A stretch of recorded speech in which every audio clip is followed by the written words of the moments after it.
여러분 안녕하세요. 월세모닝콜 김세연입니다.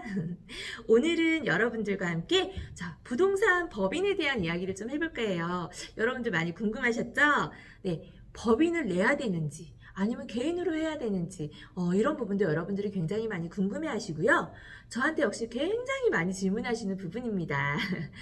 자, 그런데 여기에서 결정을 해야 되겠죠. 물론 장점과 단점이 있어요. 그리고 본인의 상황에 맞춰서 해야 되는 부분도 분명히 있으실 거예요. 네, 정답이 없다는 거죠. 그래서 이 부분에 대해서 법인의 장단점에 대한 이야기를 제가 오늘 좀 해드릴까 합니다. 오늘 이 영상을 보시고 이러이런 부분이 참 좋은 부분이고 이러이런 부분은 좀 내가 힘들 것 같다 이러신 분들은 거기에서 선택을 하시면 좋을 것 같아요.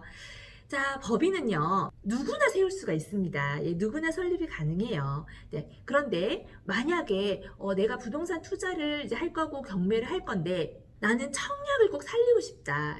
그래도 청약을 한번 써보고 싶다라고 하시는 분들은 그 청약 그 점수가 있어요. 그 점수 조건에 만족이 돼야지만이 당첨이 되는데 이럴 경우에는 무주택자로 있는 것이 가장 좋습니다. 그래서 주택을 구입하거나 경매로 낙찰을 받으면 주택이 생기는 거잖아요. 이런 분들은 법인을 내셔서 계속 무주택자를 유지하시는 거죠. 또 1주택 비과세 혜택을 받겠다 이러신 분도 계실 거예요. 또 다주택자가 되면 세금이 많이 나올 것 같아서 너무 걱정이 돼. 그래서 이런 분들 같은 경우에도 법인을 내시면 그냥 1주택자로서 계속 유지하실 수 있어요. 자, 개인 나와 법인, 내가 아무리 대표라 하더라도 법인은 별개라고 생각을 하시면 됩니다. 내가 대표이긴 하지만 나의 어떤 재산이라든지 이런 것에 영향을 끼치지 않는 거죠. 그래서 별개라고 생각을 딱 하시면 좋을 것 같아요. 법인은 세금 혜택이 굉장히 좋습니다. 그래서 어떻게 보면 이 부분이 가장 큰 메리트일 거예요. 자, 경매로 낙찰을 받아서 내가 인테리어를 예쁘게 하고 이것을 바로 매도를 하겠다 하시는 분들은 양도, 그 시세 차액만큼의 양도소득세를 내야 됩니다. 자, 개인의 경우에는 44%에서 최대 60%까지 이 양도세를 내고요. 법인의 경우에는 10%에서 최대 25%까지 양도세를 내거든요. 그렇기 때문에 굉장히 세금 혜택을 많이 보실 수가 있는 거예요. 그리고 또 한 가지는 취등록세라고 하죠. 자, 경매로 낙찰을 받으면은요, 주택의 경우에는 1.1%의 취등록세를 내게 되어 있어요. 자, 그런데 법이 바뀌었습니다. 2019년도 12월 20일부터 법이 바뀌어서요. 4주택부터는요. 취등록세가 4배로 가중이 되었어요. 내가 만약에 500만 원 정도의 취등록세를 내야 한다면 4주택자부터는 이제 2천만 원을 내야 된다는 겁니다. 와, 굉장하죠. 2천만 원이면 월세 수익 나는 빌라 한 채 할 수 있는데, 투자할 수 있는데, 그쵸? 네. 근데 법인의 경우에는요, 취등록세 중과가 없습니다. 그래서, 주택수가 만약에 내가 세 채고, 앞으로 한 채를 더 경매로 낙찰을 받겠다 하시는 분들은 법인을 내서 하시는 게 굉장히 유리하시겠죠. 마지막으로 또 한 가지는 비용 처리가 가능합니다.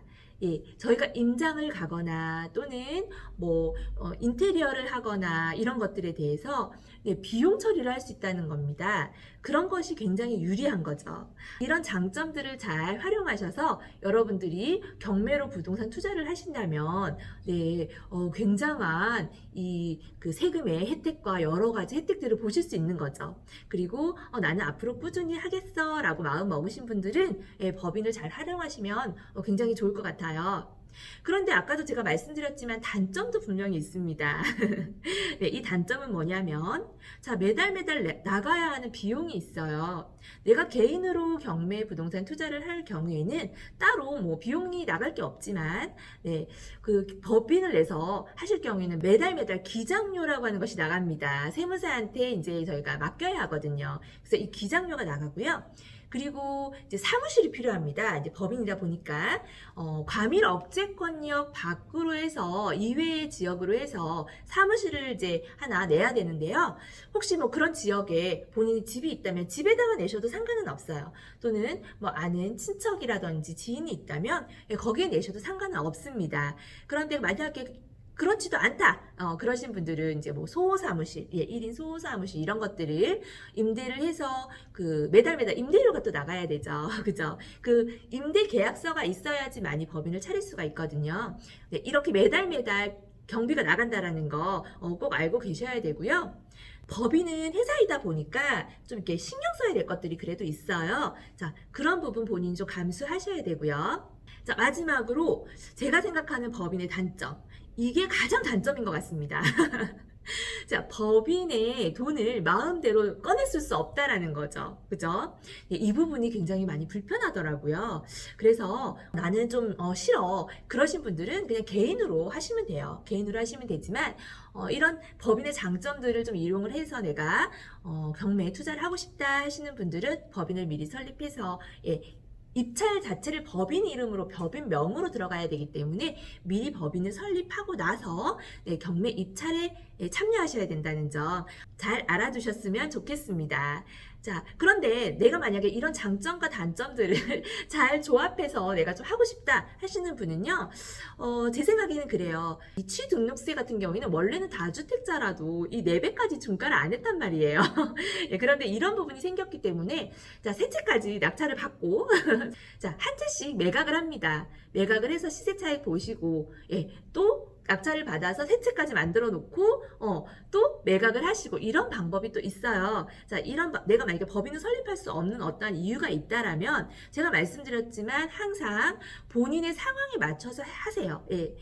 방법이 없는 게 아닙니다, 여러분. 자기의 상황에 맞고 본인이 그렇게 잘 방법들을 찾아간다면 어떤 방법에서든 이런 재테크를 하실 수 있어요. 제가 말씀드렸듯이 취등록세에 대한 그 부분이 좀 부담스러우시다면 이런 방법도 있으니까 네, 여러분들 꼭 참고하시기 바랍니다.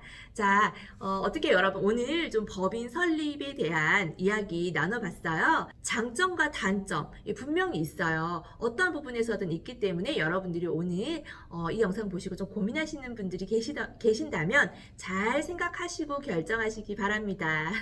날씨가 많이 더워졌습니다. 네. 자, 여러분들 오늘도 열정 가꾼 마음에 꼭 담으시고 이 월세 모닝콜이 여러분의 열정 가끔 항상 응원하겠습니다. 자, 오늘 그럼 저는 여기서 인사드릴게요. 감사합니다. 월세 모닝콜 안녕.